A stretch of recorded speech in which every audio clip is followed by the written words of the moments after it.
Hello बच्चों, नमस्ते आप सभी को। आज हम आ चुके हैं अपने अकाउंटिंग साइकिल पे। हमने जहाँ पे अपनी फर्स्ट स्टेप को, अकाउंटिंग साइकिल के फर्स्ट स्टेप को पिछले अपने सेशन में कंप्लीट किया था, जहाँ पे हमने आइडेंटिफाई किया था ट्रांजैक्शन को कि कौन कौन सी ट्रांजैक्शन हमें रिकॉर्ड करनी है और कौन कौन सी नहीं करनी है। तो एक बार दोबारा से क्विक रिव्यू कर लेते हैं कि किन किन को करना है और किन किन को नहीं। मैंने एक बहुत बेसिक एग्जाम्पल में स्टार्टिंग से क्लासेज में ले रही हूँ कि लेट सपोज मैंने HR की कोई पॉलिसी बनाई, मैंने एम्प्लॉयज़ के लिए कोई रूल्स एंड रेगुलेशंस बनाए। अब उन रूल्स एंड रेगुलेशंस को जो है वो मैं अपनी बुक्स ऑफ अकाउंट्स में रिकॉर्ड नहीं कर सकती हूँ, because these are not in the monetary forms. तो जो मॉनेटरी फॉर्म्स में है हम उन्हीं को रिकॉर्ड करेंगे। तो मैंने सबसे पहले जितनी भी मेरी ट्रांजैक्शन आज हुई है पूरे दिन में, उसमें मैंने ढूंढा कि कौन कौन सी ट्रांजैक्शन जो है वो मुझे रिकॉर्ड करनी है। ठीक है, तो पहला स्टेप हम समझ चुके थे, आइडेंटिफाई ट्रांजैक्शन। आज हमारे पास दूसरा स्टेप आ रहा है, record transaction in general. General क्या होता है? एक तरीके से ये मान के चलिए कि ये बुक है, इस बुक का नाम जनरल है। बस अभी के लिए ये मान के चलिए कि एक बुक का नाम इन्होंने जनरल बोल रखा है, जहाँ पे हम सारी की सारी ट्रांजैक्शंस को रिकॉर्ड करते हैं। तो आज की क्लास में हम इस पॉइंट को जो है वो थोड़ा सा इलेबोरेट करके सीखेंगे, जनरल एंट्रीज बनाना सीखेंगे, फिर धीरे धीरे धीरे धीरे हम इस पूरे साइकिल को कंप्लीट करेंगे। तो अभी हमारे पास है रिकॉर्ड जनरल्स। अभी हमने क्या किया? ट्रांजेक्शन्स को आइडेंटिफाई किया, आइडेंटिफाई ट्रांजेक्शन्स। फिर उसके बाद मैं क्या कर रही हूँ? अब रिकॉर्ड कर रही हूँ। अब मैं अगर अपने पापा का एग्जांपल लूँ कि मेरे पापा एक छोटे मोटे दुकानदार थे, पापा ने क्या किया, एक बुक बना रखी है, उस बुक में लिख देते हैं कि आज पहले कस्टमर को 250 का माल बेचा है, दूसरे कस्टमर को 500 का माल बेचा है, थर्ड कस्टमर को मैंने जो है वो 1200 का माल बेचा है और इतनी इतनी मैंने परचेज़ की है। या फिर पापा ने एक परचेज बुक अलग से बना रखी है कि फर्स्ट कस्टमर से, सप्लायर से इतना माल परचेज़ किया और सेकेंड वाले से इतना परचेज़ किया। लेकिन जो बड़े बड़े बिजनेसमैन होते हैं ना, वो ऐसे डेली का काम तो करते हैं, डेली के ट्रांजेक्शन तो रिकॉर्ड करते हैं, लेकिन वो सॉफ्टवेयर्स का यूज़ करते हैं। क्योंकि अगर वो ऐसे रजिस्टर मेंटेन करने लगे, बुक्स को मेंटेन करने लगे, तो ना जाने उनकी एक ही दिन में कितनी सारी नोटबुक्स भर जाएगी। तो वो क्या करते हैं? वो सॉफ्टवेयर्स का यूज़ करते हैं, और मोस्ट कॉमनली सॉफ्टवेयर आपने सुना होगा टैली। तो मैं अभी टैली का ही जिक्र करूँगी कि टैली में क्या होती है, सबसे पहले ट्रांजेक्शन्स को रिकॉर्ड किया जाता है। तो अभी हम क्या करेंगे? ट्रांजेक्शन्स को रिकॉर्ड करना सीखेंगे। लेकिन मैम ये तो समझ में आ गई कि ट्रांजेक्शन्स है, रिकॉर्ड करना है, जनरल बुक का नाम है और उसमें जनरल एंट्रीज की जाती है। ये जो बुक है ना, कहाँ गए हमारे पेन जी? इस बुक का नाम क्या था? इस बुक का नाम था जनरल। और इस बुक में जो मैं एंट्री कर रही हूँ ना, उन सारी एंट्रीज को क्या बोलते हैं? General entries. ठीक है, तो जनरल एंट्रीज अब हमने करनी है। जनरल एंट्रीज के बारे में क्या लिखा? First book of original entry, कि आपने ट्रांजैक्शन तो आइडेंटिफाई कर ली, लेकिन उसको सबसे पहले किस बुक में आप रिकॉर्ड करोगे? जनरल बुक में आप रिकॉर्ड करोगे। तो general entries are vital, vital मतलब important for recording financial transaction. बहुत ज़्यादा जरूरी होती है फाइनेंशियल ट्रांजैक्शंस को रिकॉर्ड करना सिस्टमेटिक वे में, 1 2 3 4 5 6 इस तरीके से। Serving as the first point of data entry in the accounting. Accounting, ये मेरी अकाउंटिंग है, इसको अगर मुझे बुक्स में रिकॉर्ड करना है तो पहली बार मैं इसको जनरल की फॉर्म में रिकॉर्ड करूंगी। ठीक है, अब समझते हैं कि गोल्डन रूल्स ऑफ अकाउंटिंग। अभी मैंने ज़्यादा कुछ नहीं बताया जनरल के बारे में, मैं आपसे एक्सपेक्ट नहीं करूँ कि आपको जनरल का सब कुछ पता लग चुका है। मैं सिर्फ आपसे कह रही हूँ कि जो जो हम पॉइंट्स आपको बताते जा रहे हैं आप उसको समझते जाइए, फिर धीरे धीरे सारा डेटा इंटर रिलेट हो जाएगा। तो अब हमने पढ़ना है गोल्डन रूल ऑफ अकाउंटिंग। ठीक है ना, अभी हमने छोड़ दिया कि हमने क्या जनरल पढ़ा था क्या नहीं, वो हमने छोड़ दिया। अभी के लिए मैं क्या समझूंगी? Golden rule of accounting, accounting के रूल। अकाउंटिंग के रूल क्या कहते हैं? अकाउंटिंग के रूल कहते हैं, सबसे पहला रियल अकाउंट। ये 3 रूल को पढ़ लो, पूरी अकाउंटिंग इसी के ऊपर बेस्ड है। डेबिट व्हाट कम्स इन, बहुत सारे बच्चों ने ये सुन रखा होगा। ठीक है, और जिन्होंने नहीं सुन रखा उनके लिए भी है। Credit what goes out. Debit what comes in, जो मेरे पास आ रहा है मैं उसे डेबिट करूंगी, और जो मेरे पास से जा रहा है, मैं कौन हूं? बिजनेस हूं, मैं बिजनेस हूं। मैं अभी अपनी बात नहीं करी, I am not CA Deepika Bansal, I am business. मेरे बिजनेस में जो चीज़ आ रही है मैं उसे क्या बोलूँगी? डेबिट। उसे क्या कर दूंगी मैं? डेबिट। और जो मेरे बिजनेस से जा रहा है मैं उसको क्या कर दूंगी? Credit. Credit what goes out. अब आगे देखते हैं और क्या क्या लिखा हुआ है। पर्सनल अकाउंट, पर्सनल अकाउंट क्या कहता है? पर्सनल अकाउंट कहता है कि डेबिट द रिसीवर, जो रिसीवर है जिसे मिलने वाला है उसे आप डेबिट करो। और credit the giver, credit the giver, और जो दे रहा है उसे क्रेडिट करो। ठीक है, और उसके बाद हमारे पास आता है नॉमिनल अकाउंट। नॉमिनल अकाउंट के लिए हम अपना साइज फिर से छोटा कर लेते हैं। चलिए, इतना छोटा बहुत है I think. Nominal account, nominal account मुझे क्या कहता है? नॉमिनल अकाउंट मुझे कहता है,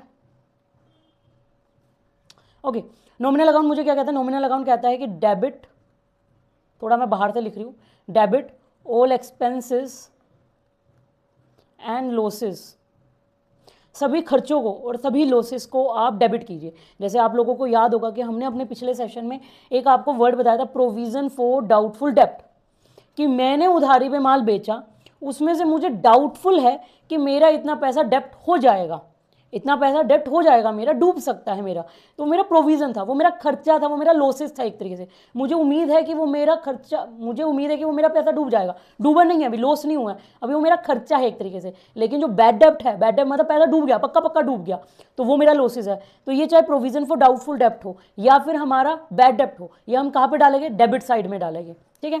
फिर उसके बाद आप क्या करोगे, क्रेडिट ऑल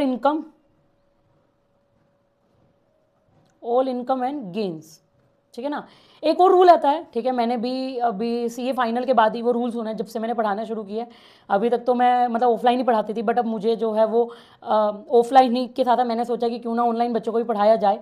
तो मैंने जो है एक रूल नया समझा, ठीक है, हालांकि उस रूल में वो रूल नहीं है, बट बच्चों ने नया रूल बना दिया, तो मैंने भी कहा ठीक है, इट्स गुड, तो उसको नाम दिया गया मॉडर्न रूल ऑफ अकाउंटिंग। नए बच्चे हैं, नई सोच है, तो उसको मॉडर्न रूल बता दिया गया। तो मॉडर्न रूल ऑफ अकाउंटिंग में कुछ भी नहीं है, उन्होंने सीधा बोल रखा है, debit the increase in asset, increase in assets मतलब एसेट्स की वैल्यू बढ़ रही है तो आप डेबिट कीजिए, और डिक्रीज इन लायबिलिटीज, अगर लायबिलिटीज की वैल्यू घट रही है तो भी उसे डेबिट करो। डेबिट में दो चीजें आ जाएगी, या तो एसेट्स को इंक्रीज करना है या डिक्रीज करना है लायबिलिटीज को। फिर यहाँ पे क्या आ जाएगा हमारे पास, क्रेडिट। क्रेडिट किस किस को करना है आपने, देखिए जी, क्रेडिट करना है आपने decrease in assets, decrease in assets और इंक्रीज इन लायबिलिटीज। जब एसेट्स को इंक्रीज किया जाता है, डेबिट का मतलब समझ लीजिए, डेबिट अच्छी चीज़ है, ठीक है ना। इस केस में डेबिट आपने कब करना है, जब एसेट्स हमारे बिजनेस में इंक्रीज हो रही हो। मान लो मैंने जो है एक मशीन खरीदी, तो वो मशीन खरीदने से मेरे बिजनेस में एसेट क्रिएट हो गई, तो मैं उस मशीन को कहाँ लिखूंगी, डेबिट साइड में लिखूंगी। जैसे मैं एक एग्जाम्पल भी चलो यहाँ पे कर देती हूँ। चलिए सबसे पहले एक बार मॉडर्न रूल को दोबारा से, मॉडर्न रूल हो चाहे ट्रेडिशनल रूल हो, एक बार दोबारा से पढ़ लेते हैं। 3 रूल होते हैं, रियल अकाउंट, पर्सनल अकाउंट और नॉमिनल अकाउंट। पर्सनल अकाउंट मतलब पर्सनल, डेबिट द रिसीवर और क्रेडिट द गिवर, जिसको मिल रहा है उसको आप डेबिट कीजिए और जो दे रहा है उसको आप क्रेडिट कीजिए। रियल अकाउंट क्या कहता है, debit what comes in, credit what goes out. और नॉमिनल अकाउंट हमें क्या कहता है, नॉमिनल अकाउंट कहता है debit all expenses and losses, सारे खर्चों को, सारे लॉसेस को आप डेबिट कीजिए और क्रेडिट कीजिए सारी की सारी इनकम एंड गेन्स को। और मॉडर्न रूल हमारा अकाउंटिंग का क्या कहता है, मॉडर्न रूल हमें कहता है कि अगर एसेट्स आपकी बढ़ रही है या फिर लायबिलिटीज आपकी घट रही है, क्योंकि फायदा तो दोनों में ही है, एसेट बढ़ेगी तो भी हमारे बिजनेस का फायदा है और लायबिलिटी घटेगी तो भी हमारे बिजनेस का फायदा है, तो उसको डेबिट कर दीजिए। बट अगर एसेट्स आपकी डिक्रीज हो रही है और लायबिलिटीज आपकी इंक्रीज हो रही है, तो ये कहीं ना कहीं दिक्कत वाली बात है, तो आप इसको क्रेडिट कर दीजिए, ठीक है। अब इसके बेसिस पे एक बहुत छोटा छोटा मैं एग्जाम्पल लूंगी ताकि आप इन पॉइंट्स को जल्दी समझ जाए, ठीक है। अभी हम क्या करेंगे, एक मॉडर्न रूल ऑफ अकाउंटिंग और एक ट्रेडिशनल रूल ऑफ अकाउंटिंग को मिक्स कर देंगे। तो मैंने एक एग्जाम्पल लिया कि मशीनरी परचेस्ड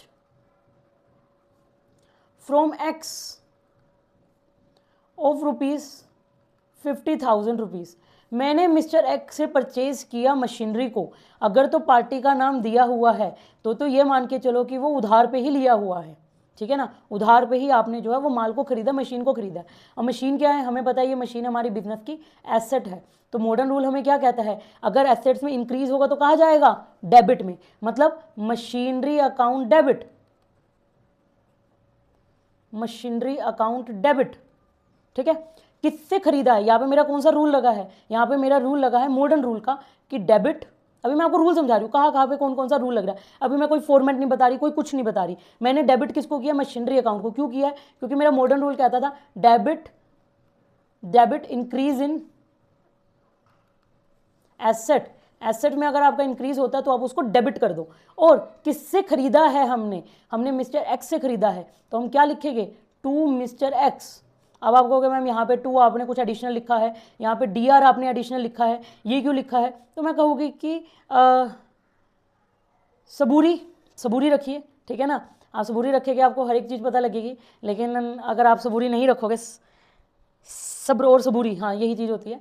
तो आप थोड़ा सा सब्र रखिए, मैं आपको सब कुछ बताऊंगी कि यहाँ पे 2 क्यों लिखा गया है और यहाँ पे डेबिट क्यों लिखा गया है, लेकिन अभी के लिए आप यही समझ के चलिए कि ये फॉर्मेट का पार्ट है, ठीक है।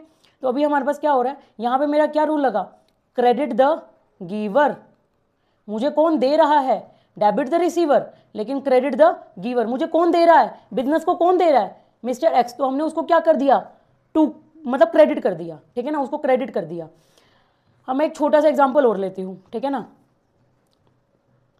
छोटा सा एग्जांपल हम यहाँ पे ये लेते हैं कि लेट सपोज मैंने जो है कैश पेमेंट की है,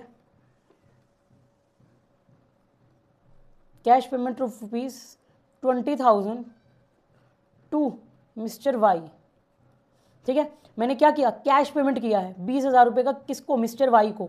तो किसको रिसीव हुआ है इस केस में, मिस्टर वाई को रिसीव हुआ है, तो हम यहाँ पे क्या लिखेंगे, मिस्टर वाई को रिसीव हुआ है, तो उसको डेबिट करेंगे। तो यहाँ पे हमारा रूल क्या लगा, डेबिट द रिसीवर,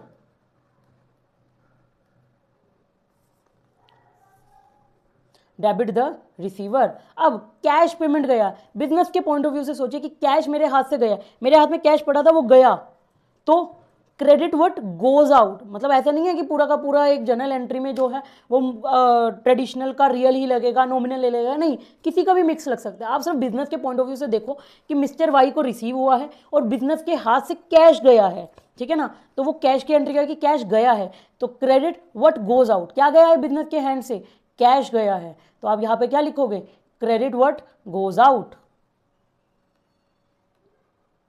चलिए एक दो पॉइंट्स और समझते हैं, फिर हम जनरल एंट्री के ऊपर मूव करते हैं और फिर हम आपको जो है इसके फॉर्मेट्स के बारे में भी बताएंगे।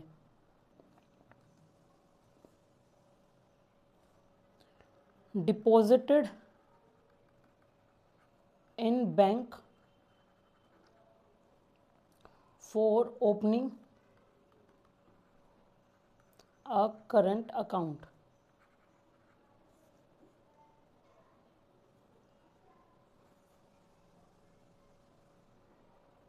देखिए बताने को तो मैं आपको पूरा बेसिक से लेकर बहुत ज़्यादा एडवांस लेवल तक एक ही क्लास में बता दूं, क्योंकि हमें तो सारी की सारी नॉलेज है, बट हमें पता है कि आप लोग जो देख रहे हो ना उनका बेस बनाना बहुत ज़्यादा ज़रूरी है। तो एक एक करके चीज़ों को समझिएगा, अगर आप एक एक करके चीज़ों को समझोगे ना तो मैं अपनी क्लासेस के थ्रू, अपने शॉर्ट्स के थ्रू आपको सब कुछ बताऊँगी, पूरी की पूरी आपको अकाउंट्स की, फाइनेंस की, हर चीज़ की नॉलेज हम आपको देंगे, ठीक है ना, लेकिन स्टे ट्यून्ड।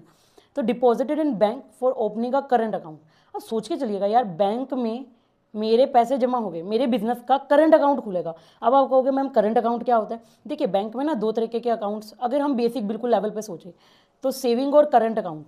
सेविंग तो आप लोगों ने सुना होगा, आपका खुद का भी कोई ना कोई अकाउंट होगा बैंक में, जिसमें आपके पापा, आपके मम्मी या फिर आप खुद थोड़े थोड़े पैसे जाके जमा करवा देते हो। लेकिन सोच के चलिए कि बिजनेस जो है वो एक ही दिन में लाखों लाखों की ट्रांजेक्शन्स करते हैं और उनकी ना फ्रीक्वेंट ट्रांजेक्शन्स होती है। Frequent transaction in the means कि 1 घंटे में ट्रांजेक्शन हो गई, 2 घंटे में हो गई, 3 घंटे में भी हो गई, चौथे घंटे फिर ट्रांजेक्शन हो गई, 4.5 घंटे बाद कोई ट्रांजेक्शन होगी, 5 आवर्स के बाद कोई ट्रांजेक्शन है, तो उनकी ना ट्रांजेक्शन लगी रहती है, कभी पैसा आ रहा है किसी कस्टमर से, कभी पैसा जा रहा है सप्लायर को, तो उनकी ट्रांजेक्शन होती रहती है। तो बैंक वाले क्या कहते हैं, बैंक वाले कहते हैं कि अगर आपकी बहुत ज़्यादा ट्रांजेक्शन्स है तो आप सेविंग अकाउंट में मत वो ट्रांजेक्शन्स कीजिए। सेविंग अकाउंट इज लाइक कि आपने कुछ पैसा लिया और उसको सेव कर लिया बस। आपने अगर बिजनेस ट्रांजेक्शन्स को करना है तो उसके लिए आप ओपन कीजिए करंट अकाउंट को। करंट अकाउंट मेनली क्यों ओपन होता है, बिजनेसेस के लिए ओपन होता है ताकि आप उसमें फ्रीक्वेंट ट्रांजेक्शन्स कर सके, ठीक है। फ्रीक्वेंट ट्रांजेक्शन्स की भी आई थिंक करंट अकाउंट की लिमिट जो है वो 50 लाख की लिमिट है, कि अगर आप 50 लाख की ट्रांजेक्शन पूरे साल में करते हो तो कोई दिक्कत नहीं है, लेकिन अगर 50 लाख से ज़्यादा की अगर आप ट्रांजेक्शन्स पूरे साल में करते हो तो वो इंफॉर्मेशन जो है वो आपके बैंक वाले इनकम टैक्स अथॉरिटीज़ के पास पहुंचा देगी कि देखिए जी दीपिका जी की जो है वो पूरे साल में 50 लाख से ज़्यादा की ट्रांजेक्शन्स हुई है।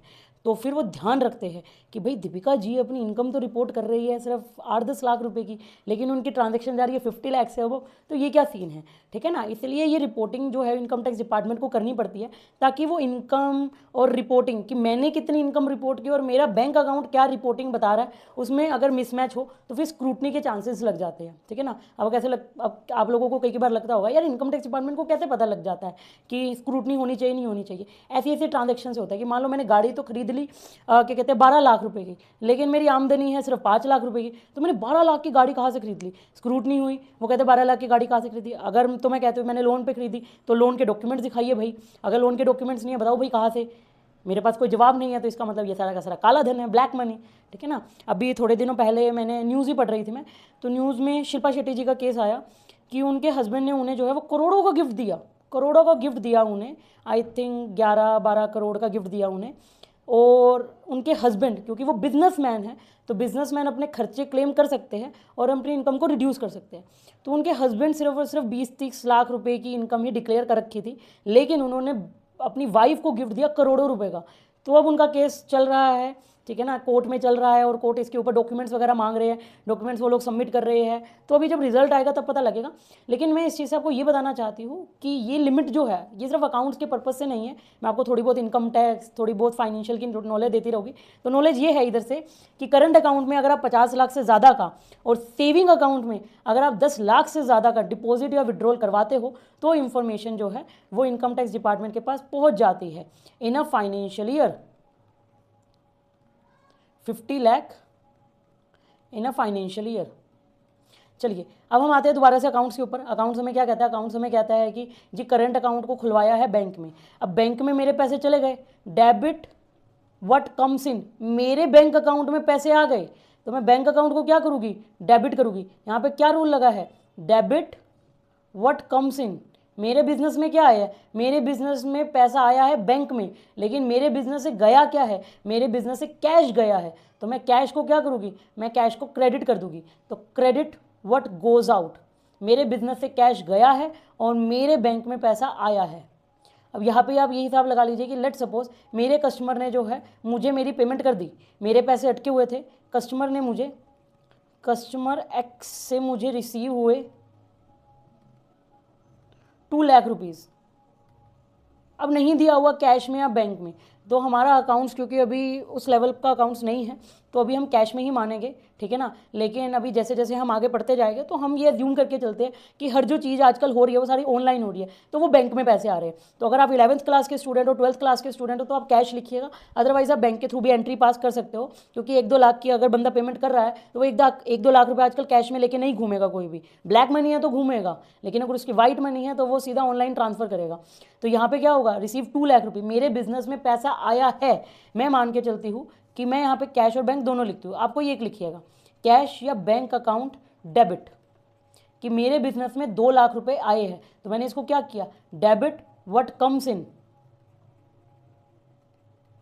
अब क्रेडिट किसको करूं? इन्होंने साफ साफ बोला हुआ है जी मिस्टर एक्स से पैसे मिले हैं, क्रेडिट द गिवर, तो गिवर कौन है? मिस्टर एक्स है, तो मिस्टर एक्स, उसको मैंने क्या किया?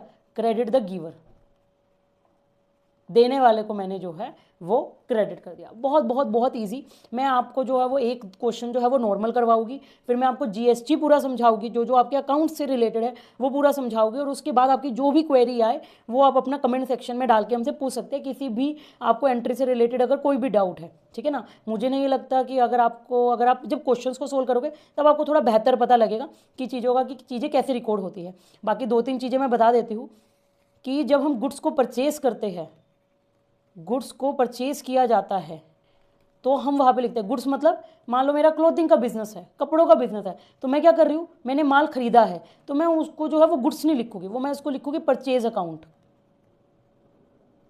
Purchase account.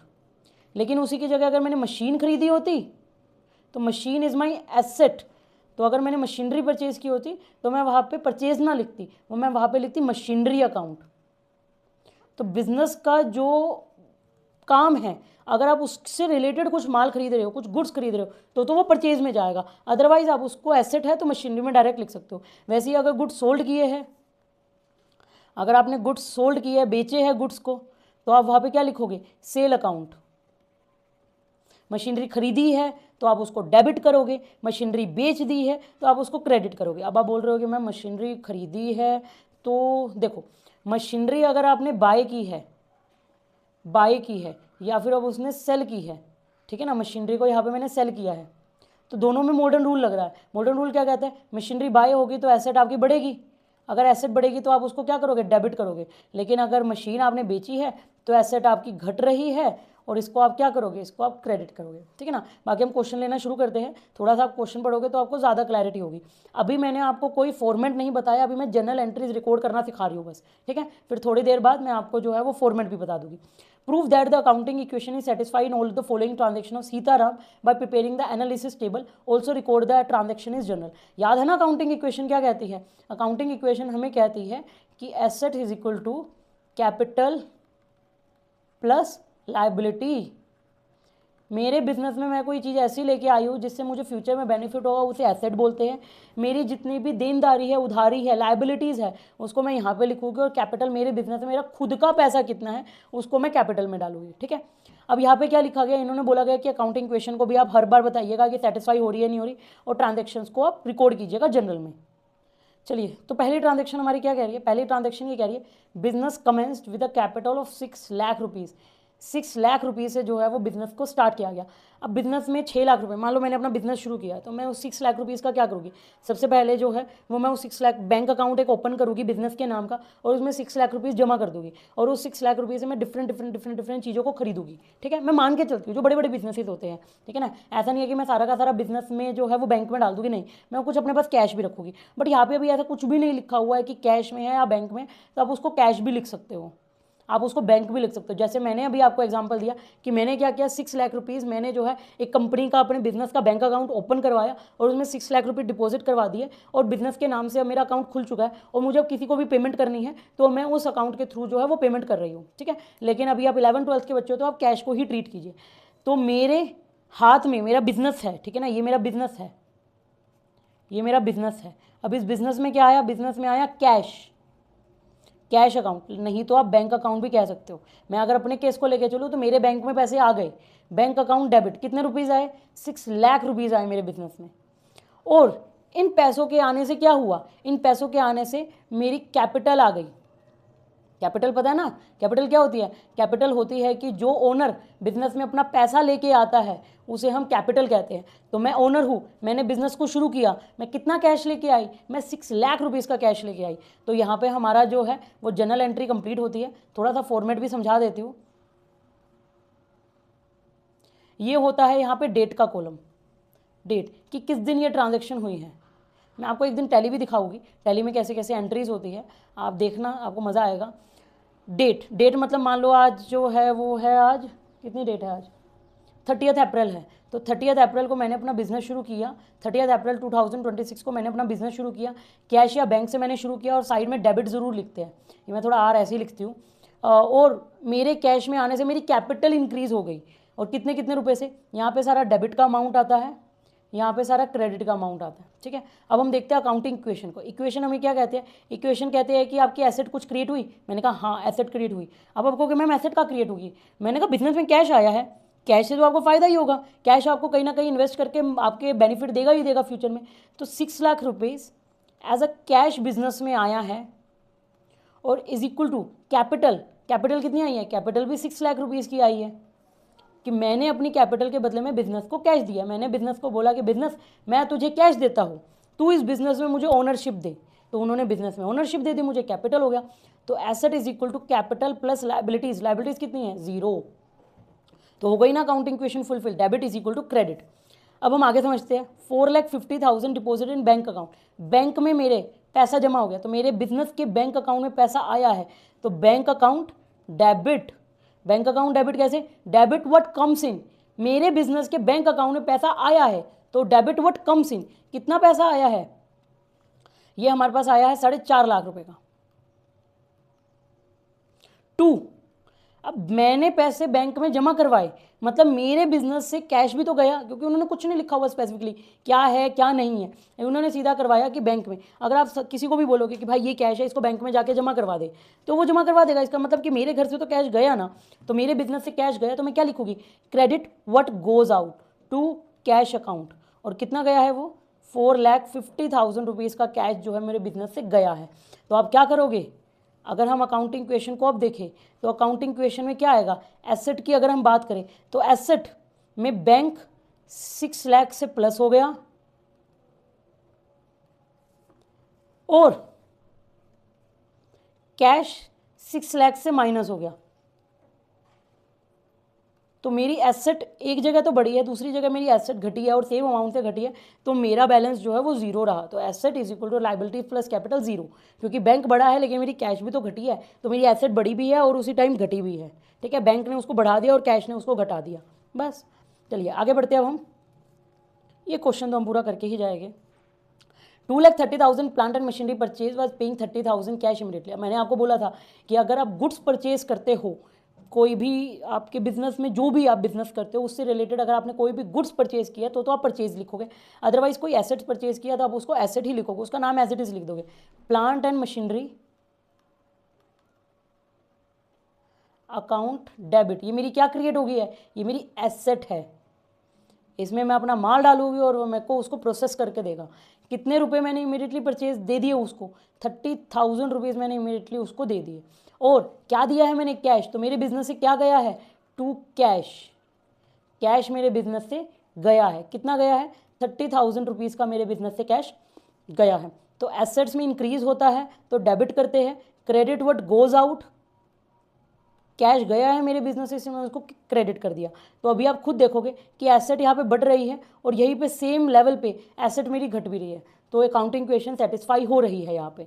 ठीक है, मैं एक क्लास प्रॉपर आपको जो है, क्योंकि अभी मैं बिल्कुल बेसिक्स की क्लास ले रही हूँ, जब मेरी बेसिक्स की क्लास खत्म हो जाएगी तब मैं अकाउंटिंग इक्वेशन पूरा का पूरा जो 11th में चैप्टर है ना आपको वो भी करवाओगे, आप टेंशन मत लीजिए। लेकिन अभी मैं बेसिक के लिए पढ़ा रही हूँ कि एक बार आप अकाउंटिंग इक्वेशन पर जाने से पहले जो है बेसिक्स की नॉलेज लीजिए कि पूरे अकाउंट को अगर मैं क्रक्स करके बताऊँ तो वो क्रक्स क्या है, क्योंकि अगर आपको क्रक्स पता लग गया ना फिर आप इंडिविजुअल चैप्टर को हम उठाएंगे और इंडिविजुअल चैप्टर्स को समझेंगे। ठीक है, तो purchase goods worth ₹40,000 for cash and 45,000 on account. इन्होंने कहा हुआ है कि मैंने गुड्स को परचेज किया। मैंने कहा था आपको अगर गुड्स को परचेज किया तो आप क्या लिखोगे, purchase account debit, purchase account debit. अब कितने कितने का परचेज किया मैंने, 45,000 तो कैश में पेमेंट की उसकी और 45,000 मैंने अकाउंट से पेमेंट की। इसका मतलब कि मैंने गुड्स कितने का परचेज किया है, टोटल मैंने 85,000 का गुड्स परचेज किया है। तो मैंने यहाँ पे क्या लिखा, 85,000 रुपीज़ का मैंने गुड्स परचेज किया है। अब मैंने कैसे कैसे पेमेंट की है, देखिए जी मैंने कैश से पेमेंट की है। कितनी पेमेंट की है आपने कैश से, जी मैंने कैश से पेमेंट की है 40,000 की, और ऑन अकाउंट, अकाउंट का मतलब सीधा सा है कि बैंक अकाउंट से पेमेंट हुई है तो टू बैंक अकाउंट, और मैंने कितने रुपए जो है वो बैंक अकाउंट से पेमेंट कर दी है, 45,000 रुपीज़ की जो है वो पेमेंट मैंने बैंक से कर दी है। ये देखिए मैं हट चुकी हूँ, आपको दिखाई दे रहा होगा। तो मैंने यहाँ पे क्या किया, मैंने यहाँ पे बोला कि मैंने गुड्स को परचेज किया, debit what comes in, business में क्या आ रहा है मेरा माल आ रहा है, डेबिट व्हाट कम्स इन, और यहाँ पे क्या लग रहा है, क्रेडिट व्हाट गोज आउट। क्या क्या जा रहा है मेरे बिजनेस से, मेरे बिजनेस से जा रहा है कैश और बैंक। अब आप कहोगे कि मैम ये तो परचेज है तो ये एसेट तो नहीं है, मैं बोलूँगी कि purchase is not an asset. लेकिन आपने परचेज क्या किया है, आपने सामान खरीदा है। मुझे पता है कि मेरे ये स्पेक्स को बनाने में मुझे नहीं पता क्या क्या लगा है, ये स्क्रू लगे हैं, इसमें लेंस लगा है, तो ये सारा का सारा मैंने माल को परचेज किया है।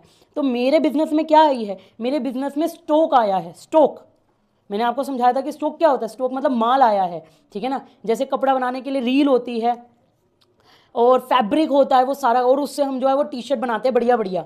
ठीक है ना, तो वो आपका स्टॉक है। तो स्टॉक जो है, माल जो है जो गोडाउन में पड़ा होता है, चाहे वो रॉ मटेरियल का गोडाउन हो चाहे वो फिनिश गुड्स का गोडाउन हो, वो मेरा सारा का सारा स्टॉक है। और स्टॉक जो है वो एसेट होती है, क्योंकि उसको बेच के आप फ्यूचर में जो है वो अर्न करने वाले हो।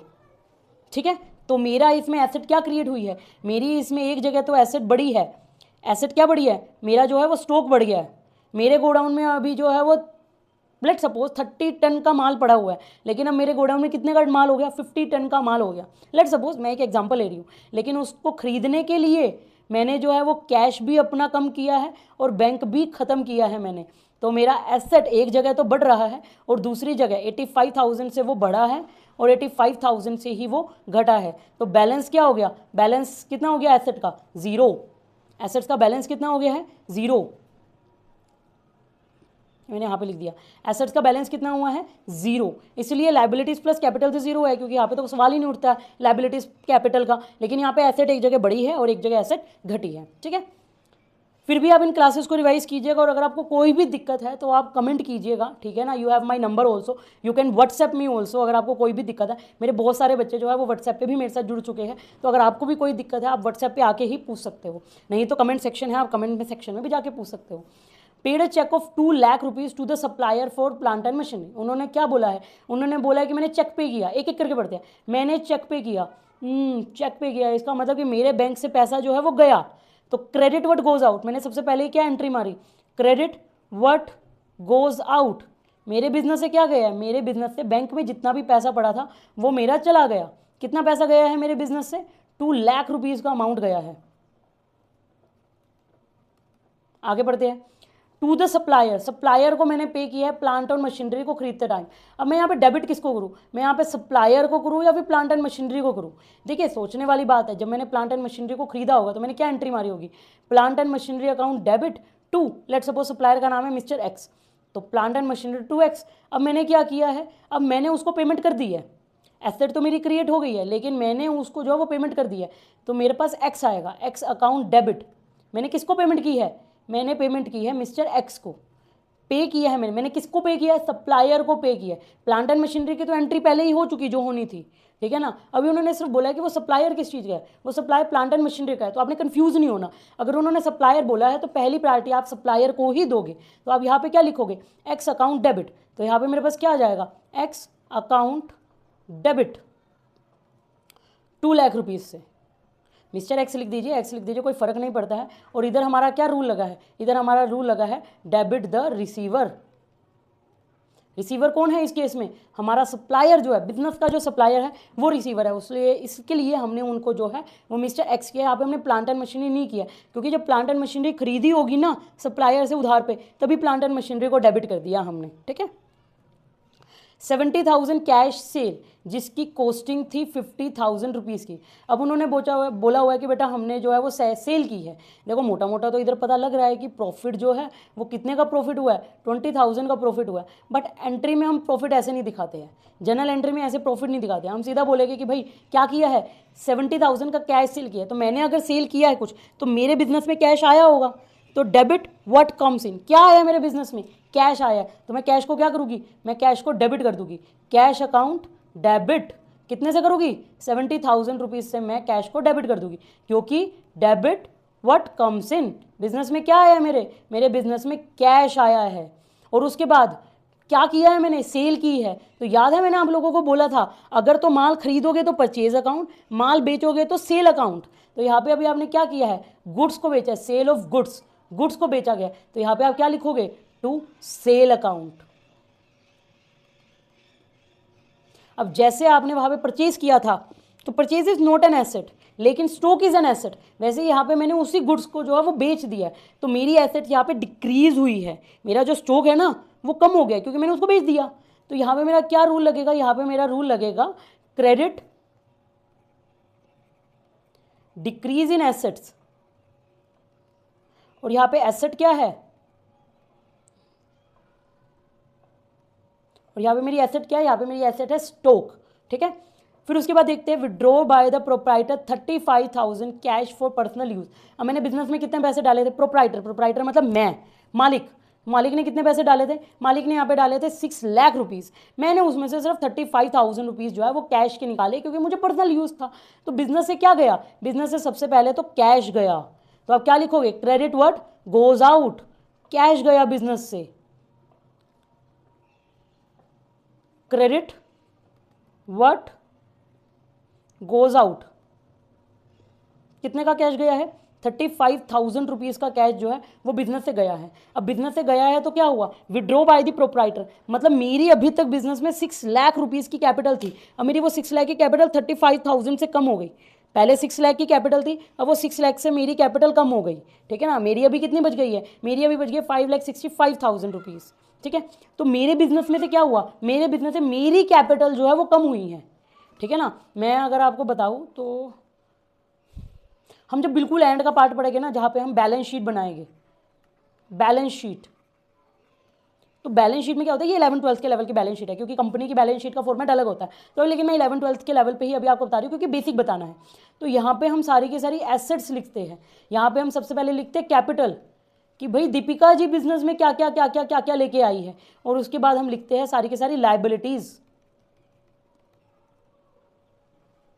तो क्या हुआ कि मेरी कैपिटल जो पहले 6 लाख रुपीज़ की थी, अब मेरी कैपिटल कितनी हो गई है, 5,65,000 की हो गई है। तो इसको हम बोलते हैं एक तरीके से बैलेंस शीट का डेबिट साइड, इसको बोलते हैं क्रेडिट साइड।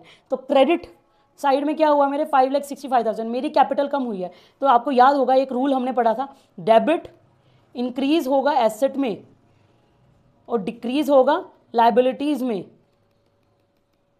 आप इसके स्लैश में कैपिटल भी लिख सकते हो कि अगर कैपिटल घट रही है आपकी, तो आप उसको कहाँ लिखोगे, आप उसको लिखोगे डेबिट में। कहाँ लिखोगे उसको, डेबिट में, अगर आपकी कैपिटल घट रही है। यस, अभी मेरी कैपिटल घट रही है, पहले मेरी 6 लाख की कैपिटल थी, अब मेरी 5,65,000 की कैपिटल हो गई है। तो मेरी कैपिटल यहाँ पे घट चुकी है, तो मैं उसको क्या करूँगी, मैं उसको अभी करूँगी डेबिट। तो मैं यहाँ पे डेबिट में किसको डालूंगी, कैपिटल अकाउंट डेबिट। कितने से मेरी कैपिटल डिक्रीज हुई है, 35,000 से। तो मैं यहाँ पे रूल क्या लगा है, डेबिट डिक्रीज इन कैपिटल, या फिर आप इसको लाइबिलिटीज भी लिख सकते हो। बस एंट्री आपकी कंप्लीट हो गई यहाँ पे। चलिए एक और एंट्री पढ़ते हैं, ज़रा देखते हैं कि और भी है क्या।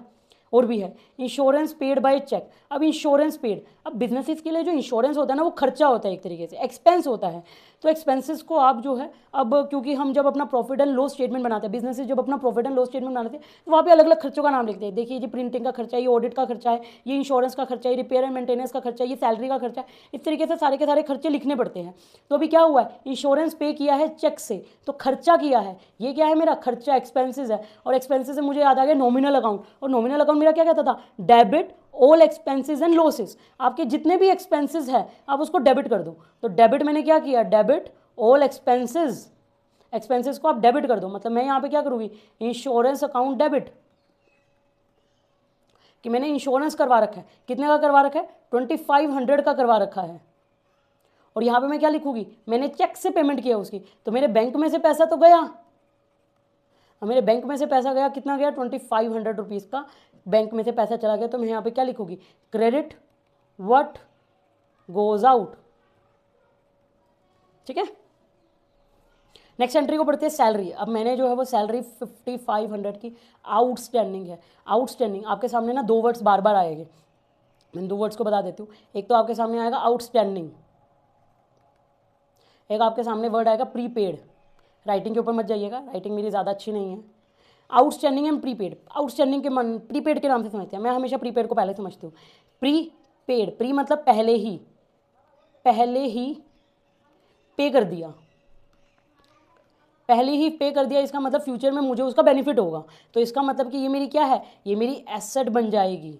आउटस्टैंडिंग, आउटस्टैंडिंग इसका अपोजिट है कि मेरे को देना है, आई हैव टू पे, देना है लेकिन मैंने नहीं दिया। अब जैसे लेट सपोज कि मेरी जो सैलरी है, मेरे पास जो एम्प्लॉई है, मैं उनको सैलरी देती हूँ हर 10 तारीख को, ठीक है ना, 10 डेट को, मैं हर 10 डेट को, हर मंथ की 10th डेट को मैं जो है आई हैव टू पे सैलरी। मैंने पेमेंट ही नहीं की इस बार। मैंने कहा कि अशोक जी एक काम करते हैं, हम आपको जो है वो अभी 10-15 दिन बाद पेमेंट करेंगे सैलरी की, अभी हम आप पर थोड़ा सा क्रंच आया हुआ है, कैश का पैसों का क्रंच आया हुआ है, तो अभी हम आपको 10-15 दिन बाद देंगे। तो मैंने क्या किया, मैंने उसको सैलरी नहीं दी, उसकी सैलरी ड्यू हो चुकी थी, ड्यू मतलब उसकी ड्यू डेट आ चुकी थी। वो कह रहा है कि दीपिका जी 10 तारीख को आपने देना था। मैं कह रही हूँ हाँ मुझे पता है आपको देना था, लेकिन मैंने नहीं दिया अभी।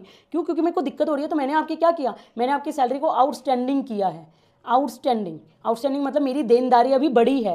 तो इसका मतलब कि मैंने क्या किया है, एक तरीके से अपनी लाइबिलिटी को क्रिएट किया है। इससे मेरी लाइबिलिटी क्रिएट होती है और इससे मेरी एसेट क्रिएट होती है। तो यहाँ पे मैंने क्या किया है, मैंने लाइबिलिटी को क्रिएट किया है, ठीक है ना। और मुझे याद है ये फॉर्मूला क्या कहता है कि आप क्रेडिट कर दो अगर आपकी लाइबिलिटी इंक्रीज होती है तो। और यहाँ पे मेरी लाइबिलिटी ही इंक्रीज हो रही है। क्या, किस चीज़ की लाइबिलिटी, आप इसको नाम दो, आउटस्टैंडिंग सैलरी का नाम। आउटस्टैंडिंग क्या है, आउटस्टैंडिंग क्या देना बाकी है, सैलरी देनी बाकी है। तो आप उसको लिखो टू आउटस्टैंडिंग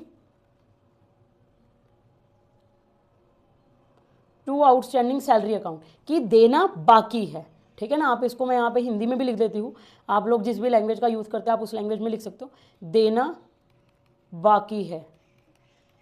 अगर आप सिंपली इंग्लिश में पढ़ते हो तो आउटस्टैंडिंग का मतलब I have to pay, the due date already comes up but I didn't pay, मैंने नहीं पे किया, ठीक है। तो उससे मेरी लाइबिलिटी क्रिएट होती है। लेकिन प्रीपेड से मैंने पहले ही पे कर दिया, ठीक है ना, in advance I have paid each and everything. तो इससे मेरी एसेट क्रिएट हुई कि फ्यूचर में मुझे जो है उसको पेमेंट नहीं करनी पड़ेगी। तो हम यहाँ पे क्या करेंगे, हम यहाँ पे हमने एक अकाउंट नया क्रिएट किया, टू आउटस्टैंडिंग सैलरी अकाउंट। अब क्या करूँ मैं, डेबिट में तो कुछ लिखूँ, तो डेबिट में क्या लिखोगे, जो भी खर्चा है ना उसको लिख दो, salary account debit to outstanding salary account. कितने का है, 5500 रुपीज़ का है। मैं इसको आपको थोड़ा जनरल एंट्री थोड़ा सा डिटेल में बताती हूँ इसकी, ध्यान से सुनिएगा कि अभी यहाँ पे क्या हुआ। यहाँ पे बता देती हूँ कि अभी मैंने क्या किया, मैंने आउटस्टैंडिंग एंट्री क्रिएट की। मैंने कहा देखो मुझे सैलरी पे करनी थी, सैलरी यहाँ पे सैलरी अकाउंट को मैंने डेबिट क्यों किया, क्योंकि सैलरी मेरी यहाँ पे ड्यू हो चुकी थी। ड्यू मतलब कि मुझे पेमेंट करनी थी बट मैंने नहीं की तो मैंने यहाँ पे क्या किया, टू आउटस्टैंडिंग सैलरी का एक अकाउंट बना दिया। टू आउटस्टैंडिंग सैलरी का मैंने एक अकाउंट बना दिया। कितने का, मैंने कहा कि जी 5500 रुपीज़ की पेमेंट ड्यू थी, ड्यू मतलब देनी थी, बट मैंने नहीं दी। अब थोड़े दिनों बाद क्या होगा, थोड़े दिनों बाद जब मैं पेमेंट करूंगी तो मैं एंट्री क्या पास करूंगी। मान लो आपके पास एक एंट्री आया, आउटस्टैंडिंग सैलरी पे कर दिया आउटस्टैंडिंग सैलरी, तो मैं यहाँ पे क्या लिखूंगी, आउटस्टैंडिंग सैलरी को पे कर दिया,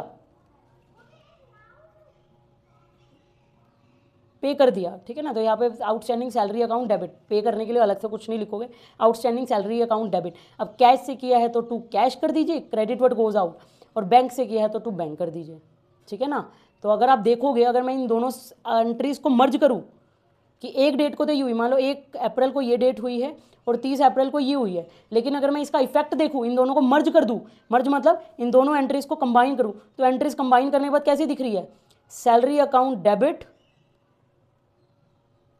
टू कैश अकाउंट, ऐसी दिखाई दे रही है, टू कैश या बैंक, क्योंकि एक बार आउटस्टैंडिंग सैलरी का अकाउंट क्रेडिट हुआ और एक बार डेबिट हुआ, तो डेबिट और क्रेडिट आपस में कट गए। मैंने अभी मिक्स कर रही हूँ, मैं दोनों को मर्ज कर रही हूँ, तो मर्ज करने के बाद क्या आया, मर्ज करने के बाद मान लेते हैं कि चलो मैं ऐसे मर्ज करके नहीं दिखा रही आपको, मैं एक और तरीके से मर्ज करके दिखाती हूँ, बिल्कुल बच्चों वाला तरीका, आपको मज़ा आ जाएगा। आप कहोगे मैम बस इतना बच्चों वाला तरीका मत बताइए, बट कोई बात नहीं, कुछ बच्चों को थोड़ा सा टाइम लगता है समझने में, तो मैं वो बता देती हूँ आपको।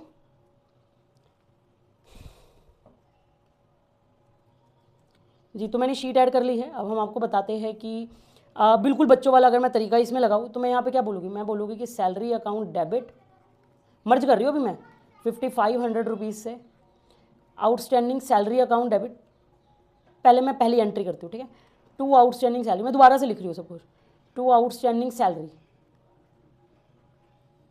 5500 रुपीज़ से, ये मेरी थी फर्स्ट एंट्री, 1 अप्रैल को मैंने की, 30 अप्रैल को मैंने पास की कि आउटस्टैंडिंग सैलरी को अब मैंने पे कर दिया है, आउटस्टैंडिंग सैलरी जो है वो मैंने पे कर दिया, आउटस्टैंडिंग सैलरी अकाउंट डेबिट 5500 से अब मैंने पे कर दिया है, टू कैश से मैंने पेमेंट कर दिया है 5500 रुपीज़ से।